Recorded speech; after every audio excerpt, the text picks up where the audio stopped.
അലീന ഇങ്ങനെ പാട്ടൊക്കെ പാടിക്കൊണ്ട് പെട്ടെന്ന് ഡോറ് തുറക്കാട്ടോ. പാട്ട് പാടും മുത്തശ്ശി മുത്തശ്ശി എന്നുള്ളത് മുഴുവനാക്കില്ല കേട്ടോ. പെട്ടെന്ന് മനുവിനെ കണ്ടാകെ അമ്പരക്ക് പോവാണ്. ആ പാട്ട് അവിടെ നിർത്തി കളയട്ടോ. മനു ചോദിക്കുന്നുണ്ട് എന്താ നിർത്തി കളഞ്ഞത്, പോരട്ടെ ബാക്കി പോരട്ടെ എന്ന് പറയുമ്പം ഏയ് ഞാൻ എന്നൊക്കെ പറഞ്ഞുകൊണ്ട് ഇങ്ങനെ നാണം കാണിക്കട്ടോ.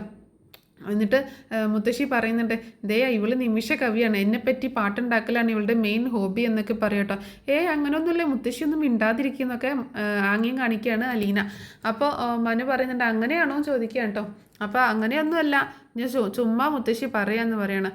അപ്പോൾ ഞാൻ അറിഞ്ഞില്ല മനുവേട്ടനെ ഇവിടെ ഉള്ളത്, ഞാൻ അറിഞ്ഞില്ല എന്ന് അലീന പറയണേ. അപ്പോൾ എന്നിട്ട് ആ ബക്കറ്റും ഇട്ട് അവിടെ പോയിട്ട് അലക്കാനുള്ള ഡ്രസ്സൊക്കെ എടുക്കുകയാണ്. ആ സമയത്ത് മനു പറയുന്നുണ്ട് ഞാൻ പോയി ആൻറ്റി ഒന്ന് കാണട്ടെ എന്ന് പറഞ്ഞുകൊണ്ട് മനു അങ്ങോട്ടേക്ക് പോവുകയാണ്. അപ്പോൾ അലീന പറയുന്നുണ്ട് എന്ത് വിചാരിച്ച് കാണുമാവോ, ഞാൻ അറിഞ്ഞില്ല മനുവേട്ടൻ ഇവിടെ ഉള്ളതെന്ന് പറയുമ്പോൾ മുത്തശ്ശി പറയുന്നുണ്ട് അവൻ എന്ത് വിചാരിക്കാൻ, അവനൊന്നും വിചാരിക്കത്തില്ല എന്ന് പറയാട്ടോ മുത്തശ്ശി. പിന്നീട് മനു ആൻറ്റീന്ന് വിളിച്ചുകൊണ്ട് ഹോളിലേക്ക് വരിക കേട്ടോ. ആ ദാടാ വരുന്നു എന്ന് പറഞ്ഞുകൊണ്ട് വൈജയന്തി പറയാട്ടോ. അങ്ങനെ വൈജയന്തി വരിക, നീ ഇതിനിടയ്ക്ക് എങ്ങോട്ടേക്ക് പോയി എന്ന് ചോദിക്കണേ. ഞാൻ മുത്തശ്ശിയെ കാണാനായിട്ട് പോയിട്ട്, നീ വല്ലതും കഴിച്ചോ, ഇല്ല എന്നാൽ വാ കഴിക്കാം എന്ന് പറഞ്ഞുകൊണ്ട് രണ്ടുപേരും കഴിക്കാനായിട്ട് കൈയൊക്കെ കഴുകിയിട്ട് വന്നിരിക്കുക കേട്ടോ. നിനക്ക് ദോശ വേണോ ഓംലെറ്റ് വേണോ എന്നൊക്കെ ചോദിച്ച് വിളമ്പി കൊടുക്കുന്നുണ്ട്. നല്ല സാമ്പാറാണല്ലോ, ആൻറ്റിയാണോ ഉണ്ടാക്കിയതെന്ന് ചോദിക്കുക കേട്ടോ.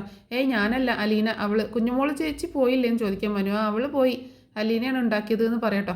അപ്പോൾ മനു ഇങ്ങനെ ശ്രദ്ധിക്കുന്നുണ്ട് കേട്ടോ. ആദ്യം നല്ല ഫുഡാണല്ലോ എന്ന് പറഞ്ഞപ്പോൾ വൈജയന്തിയുടെ എക്സ്പ്രഷൻ നോക്കുന്നുണ്ടായിരുന്നു. അതുപോലെ പിന്നെ മനു കുറ്റം പറയട്ടോ, കറി അത്ര പോരാ, സാമ്പാർ അത്ര പോരാ, എന്തോ ഒരു കുഴപ്പമുണ്ട് എന്നൊക്കെ പറയട്ടോ. അപ്പം വൈജയന്തി പറയുന്നുണ്ട് നീ ഫുഡിനെ കുറ്റമൊന്നും പറയണ്ട, അതൊക്കെ അവൾ നന്നായിട്ട് തന്നെയാണ് ചെയ്യുന്നത്, കുഴപ്പമൊന്നുമില്ല എന്ന് പറയട്ടോ. അപ്പോൾ മനു ചോദിക്കുന്നുണ്ട് അവൾ ഒരു പ്രശ്നക്കാരിയാണല്ലേ ആൻറ്റി എന്ന് ചോദിക്കട്ടോ. എന്നാൽ ആര് പറഞ്ഞു എന്ന് ചോദിക്കണേ. മുത്തശ്ശി പറഞ്ഞു അവൾ തൊട്ടതിനും പിടിച്ചതിനും ഒക്കെ കരയും, ആർഗ്യൂ ചെയ്യും, അങ്ങനെയൊക്കെ പറയട്ടോ. അതൊന്നുമല്ല പ്രശ്നം. കാണാൻ കൊള്ളാവുന്ന പെണ്ണിനെ വീട്ടിൽ ജോലിക്ക് നിർത്തിക്കഴിഞ്ഞാൽ ബാക്കിയുള്ളവർക്ക് തലവേദനയാണ് എന്ന് പറയട്ടോ. അതിന് അവളെ കാണാൻ അത്രക്ക് കൊള്ളാവോ, അത്രയൊന്നും സുന്ദരിയല്ലല്ലോ എന്ന് ചോദിക്കുകയാണ്. പിന്നെ സുന്ദരിയല്ലേ, പിന്നെ ബബിതയുടെ അത്രയൊന്നും സുന്ദരിയൊന്നുമില്ല, ബബിതയുടെയും കൃഷ്ണജയുടെയും ഒന്നും അത്ര വരില്ല എന്ന് പറയട്ടോ മനു. നീ ഒന്ന് പോടാ, എൻ്റെ കണ്ണിന് യാതൊരു കുറവുമില്ല, കാഴ്ചയ്ക്കൊന്നും ഒരു കുഴപ്പമില്ല കേട്ടോ. എന്നിട്ട് പറയുന്നുണ്ട് എന്നാളേ ഒരു ദിവസം ഒരാൾ വന്നപ്പോൾ, ഈ വീട്ടിലുള്ളതാണെന്ന് ആർക്കാണെങ്കിലും തോന്നുള്ളൂ, ഒരാൾ വന്നപ്പോൾ എന്നോട് ചോദിക്കുക ഇത് നിൻ്റെ മോളാണോ എന്ന്. എൻ്റെ മോളാണോ എന്ന് ചോദിച്ചു, എൻ്റെ തൊലി എരിഞ്ഞു പോയി എന്ന് പറയട്ടോ. ഇത് കേട്ട് പെട്ടെന്ന് അവിടെ സ്റ്റെക്കായി പോവാണ് അലീന. ചായയും കൊണ്ട് വരുന്ന അലീന അവിടെ സ്റ്റെക്കായി നിൽക്കുക കേട്ടോ. അപ്പം മനു അങ്ങോട്ടേക്ക് നോക്കുന്നത് കണ്ടിട്ട് വൈജയന്തിയും അങ്ങോട്ടേക്ക് നോക്കുക കേട്ടോ. നീ എന്താ അവിടെ തന്നെ നിന്ന് കളഞ്ഞത്, ചായ കൊണ്ടുവന്ന് വെക്കുമെന്ന് പറയണേ. പെട്ടെന്ന് അലീന ചായ കൊണ്ടുവന്ന് വെക്കുകയാണേ. എന്നിട്ട് അപ്പം മനു ചായ എടുത്ത് കുടിച്ചു നോക്കിയിട്ട് ഇത് എന്ത് ചായ എന്ന് ചോദിക്കുകയാണ് അലീനയോട്. എന്താ കൊള്ളത്തില്ലേന്ന് ചോദിക്കുകയാണ് വൈജയന്തിട്ട. കൊള്ളത്തില്ല എന്ന് പറയണേ. അപ്പോൾ വൈജയന്തി പെട്ടെന്ന് ചായ എടുത്ത് കുടിച്ചു നോക്കിയിട്ട് ഒന്ന് പോടായിരുന്നു, നിനക്ക് കൊള്ളത്തില്ലെങ്കിൽ നീ കുടിക്കണ്ട എന്ന് പറയട്ടോ. അതായത് ചായക്ക് യാതൊരു കുഴപ്പമില്ല, നല്ല ചായയാണെന്ന് മനസ്സിലായി. അപ്പം മനു അലീനയെ ഒന്ന് ഇടം കണ്ടിട്ട് നോക്കിയിട്ട് ചിരിക്കുന്നുണ്ട് കേട്ടോ. അലീനയും ചിരിക്കുകയാണ്. അങ്ങനെ പിന്നെ അലീന അവിടെ നിന്ന് പോവുക കേട്ടോ. അപ്പോൾ വീണ്ടും അലീനയെ പറ്റിയിട്ട് വൈജയന്തി പറയുന്നുണ്ട് കേട്ടോ മനുവിൻ്റെ അടുത്ത്. ഇവിടെ കാണാൻ കൊള്ളാവുന്ന ഒരു പെൺകൊച്ച് വന്നതിൻ്റെ കുഴപ്പം എല്ലാം ഉണ്ട്. ഇവളൊന്ന് പുറത്തോട്ട് ഇറങ്ങിക്കഴിഞ്ഞാൽ ഓരോ വിൻഡോസിൻ്റെ അടുത്തു നിന്നും കർട്ടൻ്റെ പുറകിൽ നിന്നൊക്കെ ഓരോരുത്തർ എത്തി നോക്കും. എന്തിനാ, ഇവിടുത്തെ പുതിയ വേലക്കാരിയെ കാണാൻ വേണ്ടിയിട്ടാണ്. കുറച്ച് കഴിഞ്ഞാൽ പിന്നെ ചൂളം വിളിയായി, ശൂഷു വിളിയായി, അങ്ങനെ ഓരോ പ്രശ്നങ്ങൾ, ഓരോ തലവേദനകൾ ഉണ്ടാവും എന്ന് പറയട്ടോ. അപ്പോൾ മനു പറയുന്നുണ്ട് നമ്മൾ അലീനയുടെ ഭാഗത്ത് നിന്ന് അങ്ങനെയൊന്നും വരാതെ നോക്കിയാൽ പോരെ, അലീനയെ നമുക്ക് വിശ്വസിച്ചാൽ പോരെ എന്ന് പറയട്ടോ. എന്തായാലും പെണ്ണല്ലേടാ, അതും ഈ പ്രായം, ഇപ്പോൾ അവളെ കൊണ്ട് യാതൊരു കുഴപ്പമൊന്നുമില്ല, പക്ഷേ എപ്പോഴാണ് സ്വഭാവം മാറുകയെന്നൊന്നും പറയാൻ പറ്റത്തില്ലല്ലോ എന്ന് പറയുമ്പോൾ അവൾ വളർന്നത് ഒരു അനാഥാലയത്തിലല്ല, അവിടുത്തെ ഒരു മഹിമ കൊണ്ടെന്ന് പറഞ്ഞിട്ട് അവിടുത്തെ കാര്യങ്ങൾ പറയാൻ തുടങ്ങണം. അതിൻ്റെ കാര്യമൊന്നും നീ പറയണ്ട, കൂടുതൽ പറയണ്ട, എന്തായാലും പെണ്ണല്ലേ, ആണിന് പെണ്ണിനോടും പെണ്ണിന് ആണിനോടൊക്കെ ഒരു പ്രത്യേക അട്രാക്ഷൻ തോന്നുന്ന ഒരു പ്രായമാണ്, അതൊക്കെ ഉള്ളത് തന്നെയാണ്, എന്താ എപ്പോഴാണ് സംഭവിക്കാമെന്നൊന്നും പറയാൻ പറ്റത്തില്ല എന്നൊക്കെ പറയാണ് വൈജയന്തി. അതുകൊണ്ട് എനിക്ക് എപ്പോഴും ഒരു ടെൻഷനാണ്, അല്ലാതെ എനിക്ക് അവളോട് വ്യക്തിവൈരാഗ്യമൊന്നുമില്ല, ഈ ഒരു പ്രശ്നം മാത്രമേ ഉള്ളൂ. ഇനിയിപ്പോൾ നിന്നോട്ടായതുകൊണ്ട് ഞാൻ പറയാം, ഇവിടുത്തെ കാര്യം തന്നെ നോക്ക്. രോഹിത്ത് ചെറുപ്പമാണ്, രോഹിത്തിന് അവളോടൊരു ഇഷ്ടം തോന്നിക്കൂടാ എന്നില്ലല്ലോ. പിന്നെ അത് മാത്രവുമല്ല, അതുപോലെ ബാലചന്ദ്രന് ഊണ് കഴിക്കാൻ ഇങ്ങോട്ടേക്കാണ് വരുന്നത്. അപ്പോൾ അമ്മ ഇവിടെ കിടപ്പിലാണ്, എന്താ സംഭവിക്കുക, എപ്പോഴാണ് മനുഷ്യൻ്റെ മനസ്സ് മാറുകയെന്നൊന്നും പറയാൻ പറ്റത്തില്ലല്ലോ. അപ്പോൾ മനു ചോദിക്കുന്നുണ്ട് അയ്യോ അങ്കിളിനെ സംശയിക്കണോ, എനിക്ക് സംശയമൊന്നുമില്ല, ഞാൻ കുഞ്ഞുമോൾ ഇവിടെ നിന്നപ്പോൾ എനിക്ക് ഒരു ടെൻഷനും ഉണ്ടായിരുന്നില്ല, എന്തിനാ അവിടെ ബാങ്കിൽ ഇരുന്നിട്ട് വെറുതെ ടെൻഷൻ എടുത്ത് തലയിൽ വെക്കുന്നത്. പക്ഷേ യാതൊരു സംശയവും എനിക്ക് ബാലചന്ദ്രനെ ഇല്ല, പക്ഷേ എന്നാലും ഒരു സാധ്യത നമ്മൾ മുന്നിൽ കാണണമല്ലോ, അപ്പോൾ ഇതൊക്കെ ഒരു വിഷയമല്ലേ എന്ന് പറയാട്ടോ. എന്നാൽ ഞാൻ അലീനയെ വിളിച്ച് ഒന്ന് നന്നായിട്ടൊന്ന് ഉപദേശിക്കാമെന്ന് പറയാട്ടോ മനു. ഉപദേശമൊക്കെ ഒരു വെള്ളത്തിൽ വരച്ച വര പോലെയാണ്. ഇത് ഒരു ചെവിയിലൂടെ കേട്ട് മറു ചെവിയിലൂടെ പോകും. അതുകൊണ്ടൊന്നും ഒരു കാര്യമൊന്നുമില്ല എന്നൊക്കെ പറയാണ് വൈജയന്തി. പെട്ടെന്ന് സമയം നോക്കിയിട്ട് അയ്യോ എടാ മോനെ സമയം പോയി ഞാൻ പോവട്ടെ എന്ന് പറയട്ടോ. എനിക്ക് അവളോട് ഒരു വ്യക്തിവൈരാഗ്യമൊന്നുമില്ല, ഈ ഒരു കാര്യങ്ങളൊക്കെ ആലോചിച്ചുള്ള ടെൻഷനേ ഉള്ളൂ എന്ന് പറഞ്ഞിട്ടാണ് വൈജയന്തി അവിടെ നിന്ന് എഴുന്നേറ്റ് കൈ കഴുകിയിട്ട് മനുവിനോട് യാത്ര പറഞ്ഞിട്ട് പോവാട്ടോ. പിന്നീട് മനു എഴുന്നേറ്റ് കൈ കഴുകിയിട്ട് ചായ എടുത്ത് കുടിച്ചുകൊണ്ട് നിൽക്കുന്ന സമയത്ത് അലീന അങ്ങോട്ടേക്ക് വരിക കേട്ടോ. അലീന ആകെ വിഷമിച്ച് കരഞ്ഞോണ്ടാട്ടോ നിൽക്കുന്നത്. അപ്പോൾ മനു അലീനയെ കാണാണ്. അലീന എന്ന് വിളിക്കുമ്പോൾ ഞാൻ എല്ലാം കേട്ടു എന്ന് പറയാട്ടോ അലീന. ആൻറ്റിയുടെ ഭാഗത്ത് നിന്ന് ആലോചിക്കുമ്പോൾ ആൻറ്റി പറഞ്ഞതൊക്കെ ന്യായമല്ലേ, ശരിയായ കാര്യങ്ങളല്ലേ, ആൻറ്റിയുടെ ഒരു ടെൻഷനല്ലേ എന്ന് ചോദിക്കുകയാണ്. അപ്പോൾ അലീന ചോദിക്കുന്നുണ്ട് ഞാൻ എന്താ വേണ്ടത്, തിളച്ച എണ്ണയോ മറ്റോ എടുത്ത് എൻ്റെ മുഖം പൊള്ളിച്ചാൽ മതിയോ എന്ന് ചോദിക്കട്ടോ അലീന. നീ എന്താ വിവരക്കേട് പറയുന്നത്, അങ്ങനെയൊന്നും ചിന്തിക്കല്ലേ എന്ന് പറയട്ടോ. പിന്നെ ഞാൻ എന്താ വേണ്ടത്, എന്താ ഞാനിപ്പോൾ ചെയ്യുക എന്നൊക്കെ അലീന ചോദിക്കുകയാണ്. എൻ്റെ ഭാഗത്ത് നിന്ന് ഒരു തെറ്റും ഉണ്ടാവത്തില്ല, അത് ഞാൻ ഉറപ്പ് തരാം. എൻ്റെ മമ്മിയാണേ സത്യം, അതിലും വലിയൊരു ഉറപ്പ് തരാൻ എനിക്ക് പറ്റത്തില്ല എന്ന് പറയാട്ടോ. എനിക്ക് അറിയില്ല എന്ന് പറയണം അലീന. സാരമില്ല, എല്ലാം ശരിയായിക്കോളും, ഞാനില്ലേ നിനക്ക് എന്ന് പറയണം മനു. അത് കേട്ട് ഭയങ്കര സന്തോഷമായിട്ട് നിൽക്കുകയാണ് അലീന. പിന്നീട് കാണിക്കുന്നത് ഹരിയാണ് കേട്ടോ. ഹരി ഇങ്ങനെ അക്ഷമനായിട്ട് കാത്തിരിക്കട്ടോ. ആരെയോ വെയിറ്റ് ചെയ്തൊരു റെസ്റ്റോറൻറ്റിൽ ഇരിക്കുകയാണ്. ഇവൻ ഇത് എവിടെ പോയി, 5 മണിക്ക് വരാമെന്ന് പറഞ്ഞതാണ്, നാശം പിടിക്കാൻ എന്നൊക്കെ പറഞ്ഞ് ഇങ്ങനെ ഇരിക്കുകയാണ്. അങ്ങനെ ഒരു ബൈക്കിൽ ഒരാൾ വരിക കേട്ടോ. അത് വേറെ ആരുമല്ല, നമ്മുടെ രോഹിത്തായിരുന്നു. അങ്ങനെ രോഹിത്ത് വന്നിട്ട് എവിടെ കിട്ടിയോന്ന് ചോദിക്കുകയാണ് ഹരി കേട്ടോ. ആ കിട്ടിയെന്ന് പറഞ്ഞിട്ട് കുറച്ച് കാശ് എടുത്ത് കൊടുക്കുകയാണ്. നീ എന്താ ഇത്ര ലേറ്റ് ആയതെന്ന് ചോദിക്കുകയാണ്. ഇന്ന് ബാങ്കില്ലല്ലോ, അമ്മയുണ്ട് വീട്ടിൽ. വൈജയന്തി ഉണ്ടോ വീട്ടിൽ? ആ ഉണ്ട്. നീ എങ്ങനെ പുറത്ത് ചാടി? ഒരു വിധം പറഞ്ഞ് പുറത്ത് ചാടിയതാണ്. നിനക്ക് എന്താ ഇത്രക്ക് കാശിന് ആവശ്യമെന്ന് ചോദിക്കുക കേട്ടോ രോഹിത് ഹരിയോട്. 3-4 എണ്ണത്തിനെ തീറ്റി പോറ്റണ്ടേടാന്ന് പറയാണ് ഹരി. നീയാണോ വീട്ടിൽ ചിലവ് നോക്കുന്നത്? അത് ശിവനങ്കിളല്ലേ? എടാ ഞാൻ വീട്ടിലെ കാര്യമില്ല പറയണത്, 3-4 പെൺകുട്ടികളെ പേര് പറയട്ടോ, അവരൊക്കെ തീറ്റി പോറ്റണ്ടേ, ഇവരൊക്കെ നീ എങ്ങനെയാണ് മാനേജ് ചെയ്യുന്നതെന്ന് ചോദിക്കട്ടോ രോഹിത്ത്. അതൊക്കെ ഓരോന്നിനും ഓരോ ടൈമുണ്ട്, ടൈമിങ് വെച്ചിട്ടാണ് ഞാൻ ചെയ്യുന്നത് എന്ന് പറയണം. പിന്നെ അതൊക്കെ പോട്ടെ, നിൻ്റെ കാര്യം എന്തായി, നീ അവളെ സെറ്റാക്കിയെന്ന് ചോദിക്കുകയാണ്. ആരെ? നിൻ്റെ വീട്ടിലൊരുത്തിയില്ലേടാ അലീന, അവളെ സെറ്റാക്കിയെന്ന് ചോദിക്കുകയാണ്.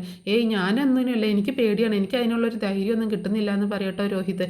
എടാ ആണുങ്ങളായ ഇച്ചിരി ആംബിയൻസ് വേണം, നീ ഒന്ന് ട്രൈ ചെയ്യും എന്നൊക്കെ പറഞ്ഞ് രോഹിത്തിൻ്റെ മനസ്സിൽ വിഷം കുത്തി വെക്കുക കേട്ടോ.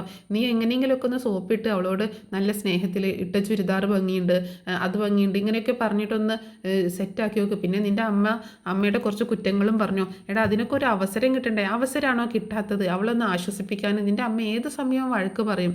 ആൻറ്റി എങ്ങനെയാണ് വേലക്കാരോട് പെരുമാറുന്നതെന്ന് എനിക്കറിയാം. അപ്പോൾ ആ അവസരം മുതലെടുത്താൽ മതി. അവൾക്ക് നിന്നോടൊരു ഇഷ്ടം വന്നു തുടങ്ങിയാൽ പിന്നെ അവൾ നമ്മൾ പറയണതൊക്കെ കേൾക്കും.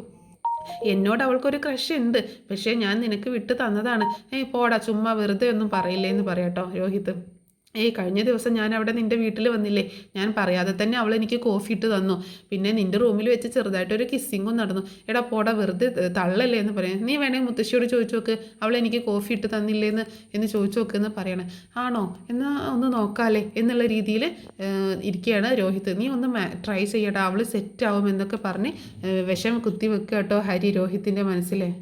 പിന്നീട് കാണിക്കുന്നത് നമ്മുടെ രേവതിക്കുട്ടീനെ കേട്ടോ. രേവതിക്കുട്ടി ഒരു ഗ്ലാസ് പാവയ്ക്ക ജ്യൂസും കുറച്ച് ഫ്രൂട്ട്സും അതുപോലെ കുക്കുംബറൊക്കെ ആയിട്ട് വരിക കേട്ടോ മാമച്ചാൻ്റെ അടുത്തേക്ക്. പെട്ടെന്ന് ശബ്ദം ഉണ്ടാക്കുന്ന കാരണം മീശ വെട്ടിക്കൊണ്ടിരിക്കുന്ന മാമച്ചാൻ പെട്ടെന്ന് ഞെട്ടിപ്പോവാണ്. ഒന്ന് പുറകിൽ വന്ന് പേടിപ്പിക്കണോ? ഇപ്പം തന്നെ മൂക്കിലിട്ട് ഈ കത്രിക കയറിപ്പോയി മൂക്ക് പൊട്ടിയനല്ലോ എന്നൊക്കെ പറയാട്ടോ. പേടിച്ചു പോയോ? വലിയ പട്ടാളക്കാരനായിരുന്നില്ല, ഇങ്ങനെ പേടിക്കാമോ എന്ന് ചോദിക്കുകയാണ്. അത് യുദ്ധമുഖത്ത്, ഇത് അങ്ങനെയല്ലല്ലോ, ഇവിടെ നീ എൻ്റെ നമ്പർ 1 ശത്രുവാണ്, നീ എന്നെ ഒറ്റ കൊടുക്കുന്ന ആളാണ്, നിന്നെ പേടിക്കന്നെ വേണം എന്നൊക്കെ പറയാട്ടോ. അപ്പോൾ ഇതെന്തായി കൊണ്ടുവന്നേക്കണമെന്ന് ചോദിക്കുകയാണ്. ഇത് പാവയ്ക്ക ജ്യൂസും കുക്കുംബറും ആപ്പിളൊക്കെ എന്ന് പറയട്ടോ. അതെങ്ങനെ അവിടെ വെച്ചേക്ക്, ഞാൻ കുടിച്ചോളാം എന്ന് പറയണേ. പറ്റത്തില്ല, ഇത് എൻ്റെ മുന്നിൽ നിന്ന് എന്നെ കുടിക്കണമെന്ന് പറയാട്ടോ, ഇല്ലെങ്കിൽ ഗ്രേസമ്മ വഴക്ക് പറയും. ഗ്രേസമ്മ അങ്ങനെ വഴക്ക് പറയൊന്നുമില്ല, നീ അവിടെ വെച്ചേക്ക്, ഞാൻ കുടിച്ചോളാം. എന്നോട് പറഞ്ഞേക്കുന്നത് ഇവിടെ നിന്ന് കുടിക്കുന്നത് കണ്ടിട്ട് തിരിച്ച് വന്നാൽ മതി എന്ന് പറയട്ടോ. അങ്ങനെ പറഞ്ഞു അവളെന്ന് ചോദിക്കുക. അതെന്താ അവൾ അങ്ങനെ പറഞ്ഞേ? ഗ്രേസമ്മയ്ക്ക് മാമച്ച അതിൻ്റെ സ്വഭാവം നന്നായിട്ട് അറിയാം, അല്ലെങ്കിൽ അത് വേസ്റ്റ് ബാസ്ക്കറ്റിൽ ഒഴിക്കും എന്ന് പറയാട്ടോ. ഞാൻ കുടിച്ചോളാം എന്ന് പറയുമ്പോൾ പറ്റത്തില്ല, ഇപ്പം തന്നെ കുടിക്കണമെന്ന് നിർബന്ധിക്കുകയാണ്. അങ്ങനെ മാമച്ചായൻ ഒറ്റ വലിക്ക് ആ ജ്യൂസ് കുടിക്കുക കേട്ടോ. അപ്പോൾ ഇനി ഈ കുക്കുംബറൊക്കെ അതങ്ങനെ അവിടെ വെച്ചേക്ക്, ഞാൻ കഴിച്ചോളാം എന്ന് പറയാണ്. അപ്പോൾ പറയുന്നുണ്ട്, നീ എൻ്റെ നമ്പർ 1 ശത്രുവാണ്, നിൻ്റെ കയ്യിൽ നിന്നൊന്നും ഞാൻ വാങ്ങി കുടിക്കില്ല എന്നൊക്കെ പറയുന്നുണ്ടായിരുന്നു കേട്ടോ. സാരമില്ല, ഞാൻ സഹിച്ചോളാം, നിന്നെ ഞാൻ ഇവിടെ നിന്ന് തൂക്കിയെടുത്ത് പുറത്തോട്ടിടുമെന്ന് പറയുമ്പോൾ പൂച്ചക്കുഞ്ഞിനെ ഇടുന്ന പോലെ എന്നെ ഇടുമെന്ന് ചോദിക്കുകയാണ്. അതെ ഇടും, നീ എൻ്റെ നമ്പർ 1 ശത്രുവാണ്. അപ്പോൾ നമ്പർ 1 ശത്രുവാണെന്ന് പറയാം കേട്ടോ. അപ്പോൾ എന്നെ ഇവിടുന്ന് എടുത്ത് കളയുമെന്ന് ചോദിക്കുകയാണ് രേവതി. ഞാൻ കളയും എന്ന് പറയണേ. നിനക്കിവിടെ കുറച്ച് സ്വാതന്ത്ര്യം എടുക്കൽ കൂടുതലാവുന്നുണ്ട് എന്ന് പറയാട്ടോ മാമച്ചായൻ. ആണോ? എന്നാൽ ഞാനത് കുറയ്ക്കണോ എന്ന് ചോദിക്കുകയാണ് രേവതിക്കുട്ടി. വേണ്ട, കുറയ്ക്കൊന്നും വേണ്ട, ഒരിക്കൽ ഞാൻ നിന്നെ ഇവിടുന്ന് എടുത്ത് കളഞ്ഞോളാം എന്ന് പറയാണ്. അങ്ങനെ രേവതിക്കുട്ടി പോകുമ്പോൾ ഞാൻ പോവുകയാണേ, ഇവിടുന്ന് വേഗം പോയി തരുമോ എന്ന് ചോദിക്കുകയാണ്.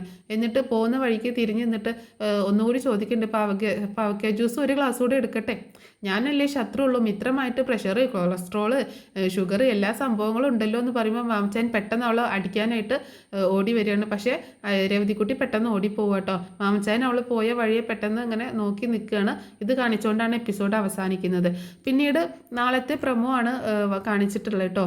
അതായത് നമ്മുടെ അലീന ഡോറ് തുറന്ന് കൊടുക്കുകയാണ് നമ്മുടെ വൈജയന്തി വളരെ ദേഷ്യത്തോട് കൂടിയിട്ടാണ് വീട്ടിലേക്ക് വരുന്നത്.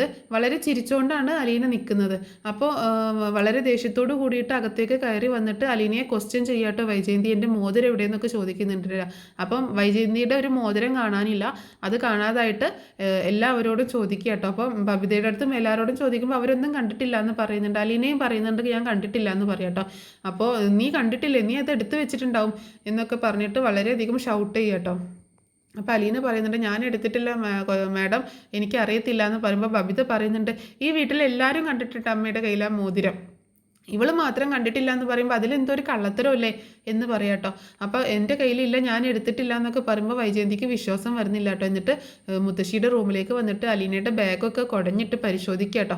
അപ്പം ഇതൊക്കെ കണ്ടിട്ട് അലീന പറയുന്നുണ്ട്, കൈതക്കൽ മാളിക വീട്ടിൽ കുഞ്ഞിരാമൻ മേനോൻ്റെ മോളാണ് മാഡം, ആ വില കളയരുത് എന്ന് മുഖത്ത് നോക്കി തന്നെ അലീന പറയാം കേട്ടോ, പ്രതികരിക്കുകയാണ്.